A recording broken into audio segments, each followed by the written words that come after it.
Hello guys, आज बनाएंगे हम एक छोटा सा व्लॉग। तो काफ़ी दिन हो गए व्लॉग को आए हुए, तो मैंने सोचा कि आज व्लॉग बना ही लेते हैं। टाइम मिल नहीं पा रहा और काफ़ी बिज़ी चल रहे हैं हम। तो आज जा रहे थे हम लेटर लगाने, ये देख सकते हो आप, ये लेटर लगाने जा रहे थे हम डेरा बसी चंडीगढ़ से।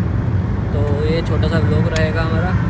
तो हमारे व्लॉग को लाइक करना, सब्सक्राइब करना चैनल को, और देखते हैं फिर क्या करते हैं। आज हम साइट पर जाके साइट देखते हैं, साइट कैसी है, कैसे लेटर लगाएंगे। तो चले फिर।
तो जैसे कि दोस्तों आप देख रहे हो कि लेटर हमारे इंस्टॉल हो चुके हैं। तो नेक्स्ट वीडियो में मिलते हैं कुछ नया लेकर।